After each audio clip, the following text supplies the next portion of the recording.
ಕ್ಷೇತ್ರಗಳಲ್ಲಿ ಕೆಲಸಗಳನ್ನು ಮಾಡ್ತಾ ಇದೆ. ಅಭಯ ಸೇವಾ ಫೌಂಡೇಶನ್ ಕ್ರೀಡಾ ಚಟುವಟಿಕೆಗಳನ್ನು ಗೊತ್ತಿದೆ, ಬಹಳ ಬೆಂಬಲ ಕೊಟ್ಟುಕೊಂಡು ಕ್ರೀಡಾಕೂಟಗಳನ್ನು ಆಯೋಜಿಸಿದ್ದೀವಿ. ಹಾಗೆ ರಕ್ತದಾನ ಶಿಬಿರಗಳನ್ನು ಮಾಡಿ ನಾವು ವರ್ಲ್ಡ್ ಬುಕ್ ರೆಕಾರ್ಡ್ ಅಲ್ಲಿ ನೋಂದಾಯಿಸಿದ್ದೀವಿ. ಹಾಗೆ ಬೇರೆ ಬೇರೆ ನಾವು ಒಂದು ಹೆಲ್ತ್ ಕ್ಯಾಂಪ್ ಇರ್ಬೋದು, ಬೇರೆ ಬೇರೆ ಸಾಮಾಜಿಕ ಕಾರ್ಯಕ್ರಮಗಳಿರ್ಬೋದು, ಹಳ್ಳಿ ಹೋಗಿ ಸರ್ಕಾರಿ ಅಭಿವೃದ್ಧಿ ಶಾಲೆಗಳನ್ನು ಗುರುತಿಸಿ ಕೆಲಸಗಳನ್ನು ಅನೇಕವಾಗಿ ಮಾಡಿದ್ದೀವಿ, ಪ್ರಥಮ.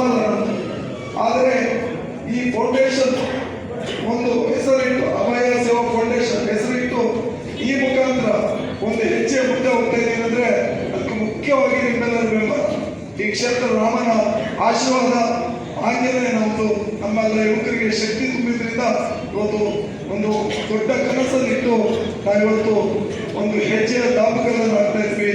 ಮತ್ತೊಮ್ಮೆ ನಿಮ್ಮೆಲ್ಲರ ಸಹಕಾರನ ನಾನು ಕೇಳ್ತಾ ಇದ್ದೀನಿ. ಇವತ್ತು 3 ದಿನಗಳ ಕಾರ್ಯಕ್ರಮ, 2 ದಿನ ಆದಷ್ಟು ನೀವು 14ನೇ ತಾರೀಕು ಮಹಾಸಂಪರ್ಕ ಕಾರ್ಯಕ್ರಮ ಮಾಡಿದರೆ 8ನೇ ತಾರೀಕು ನಾವು ಚಾಲನೆ ಕೊಟ್ಟರೆ, ಇವತ್ತು ನಾವೊಂದು ಕಂಕಣವನ್ನು ಕಟ್ಟಿ ನಾವು ಸಂಕಲ್ಪ ಮಾಡಲಿದ್ದೇವೆ. ಇದು ಮುಖ್ಯವಾಗಿ ಉದ್ದೇಶ.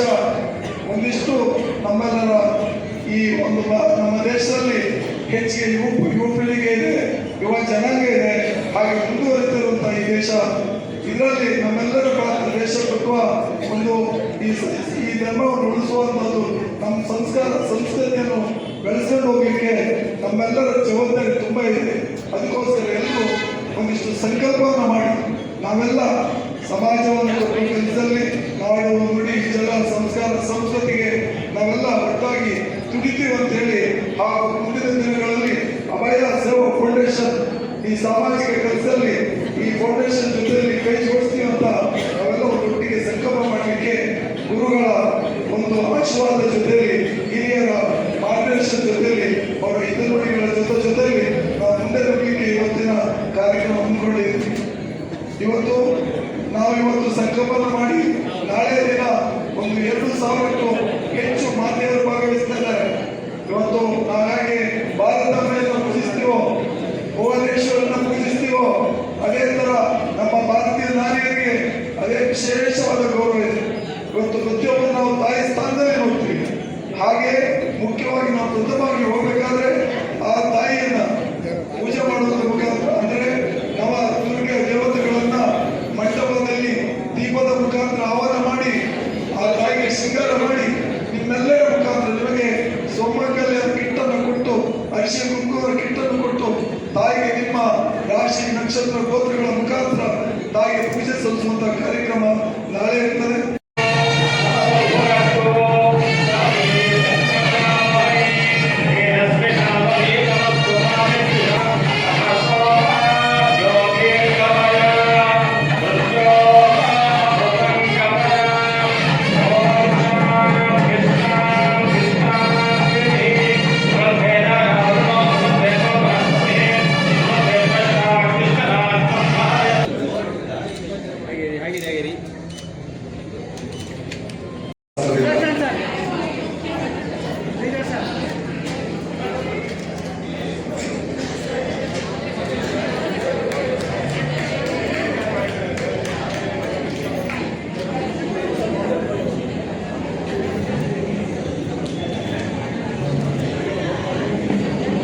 ಸ್ವೀಕರಿಸಬೇಕು ಅಂತ ನಾನು ಕೇಳಿಕೊಳ್ತಾ ಇದ್ದೇನೆ.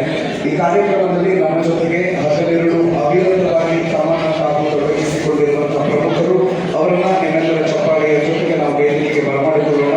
ಮೊದಲಿಗೆ ಪುರುಷೋತ್ತಮ್ ವೇದಿಕೆಗೆ ಗೌರವವನ್ನು ಸ್ವೀಕರಿಸಬೇಕು. 3 ದಿನಗಳ ಕಾಲ ನಮ್ಮೊಂದಿಗೆ ನೀವು ಇರಲಿದ್ದೀರಿ ಅನ್ನುವ ಪುರುಷೋತ್ತಮ್ ವೇದಿಕೆಗೆ ಆಗಮಿಸಬೇಕು. ಶಿವರಾಮ್ ಪರಮ ಪೂಜ್ಯ ರಾಷ್ಟ್ರೀಕರಣದ ಸ್ವಾಮೀಜಿಗಳು ಶಾಂತ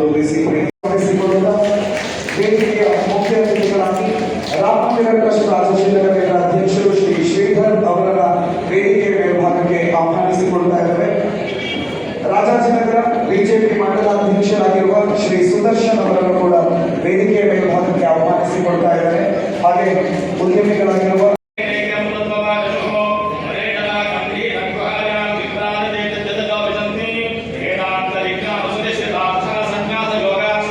ಶ್ರೀಧರ್ ಅವರನ್ನ ನಿಮ್ಮೆಲ್ಲರ ಪ್ರೀತಿಯ ಚಪ್ಪಾಳೆಯೊಂದಿಗೆ ಇವತ್ತಿನ ಈ ಕಾರ್ಯಕ್ರಮದ ವೇದಿಕೆಗೆ ಸ್ವಾಗತಿಸಿಕೊಳ್ಳುತ್ತಾ ಅವರಿಗೆ ಅಭಯ ಸೇವಾ ಅಂತ ಕೇಳಿಕೊಳ್ತಾ ಇದ್ದೇನೆ.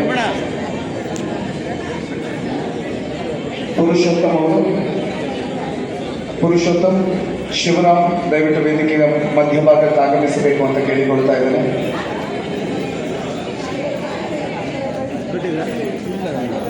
ದಿನೇಶ್, ಮಂಜುನಾಥ್ ಮಾರಣಿಕಟ್ಟೆ, ಆದರ್ಶ್, ಮಾಜಿ ಬಿಜೆಪಿ ಸದಸ್ಯರಾಗಿರೋ ಜಯರತ್ನ, ಕಮಲಮ್ಮ, ಸುಧಾ, ಬಾಬಣ್ಣ, ಶಂಕರಪ್ಪ, ಭರತ್, ಶ್ರೀನಿವಾಸ್ ಬಿಜೆಪಿ, ನಾರಾಯಣ್ ಪತ್ರಕರ್ತರು ಹಾಗೂ ವೆಂಕಟೇಶ್ ಕಂಕಣ ಸಿಕ್ಕಿದೆ ಅಂತ ಭಾವಿಸ್ತೀವಿ. ಅಕ್ಕಪಕ್ಕದವರಿಂದ ನೀವು ಗುರುಗಳ ಬಾಯಿಂದ ಕೇಳೋರಿದ್ದೇವೆ. ಆದರೆ ಭವ್ಯ ಭಾರತದ ಕನಸನ್ನು ಕಟ್ಟಿರುವಂತಹ ಯುವ ಸೇನೆ ನಾವೆಲ್ಲ ಈ ಸೇವೆ ಅನ್ನುವ ಯಜ್ಞದಲ್ಲಿ ಸವಿನೆಯಂತೆ ಉರಿಯುವ ಸಂಕಲ್ಪವನ್ನು ಮಾಡೋಣ.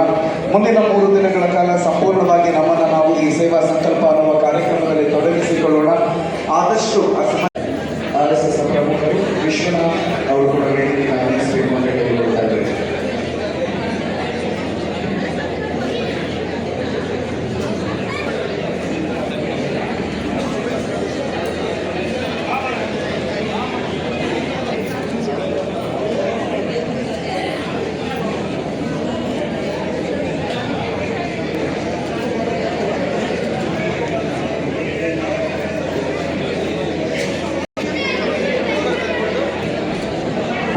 ದಯವಿಟ್ಟು ಶಾಂತಚಿತ್ತರಾಗಿ ಕಾರ್ಯಕ್ರಮದಲ್ಲಿ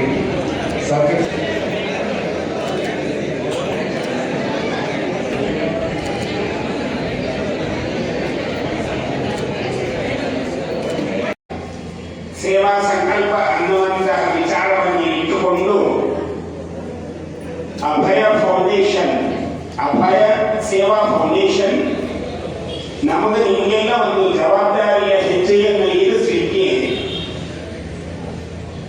ರೂಪುರೇಷೆಯನ್ನು ನಿರ್ಣಯಿಸಿಕೊಂಡು 3 ದಿವಸದಲ್ಲಿ ಅನ್ಯಾನ್ಯ ಕಾರ್ಯಕ್ರಮಗಳನ್ನು ಇಟ್ಟುಕೊಂಡು ಸಮಾಜವನ್ನು ಸಂಘಟಿಸುವ ಮತ್ತು ಸೇವೆಯನ್ನು ವಿಸ್ತರಿಸುವ ಪ್ರಕಲ್ಪವನ್ನು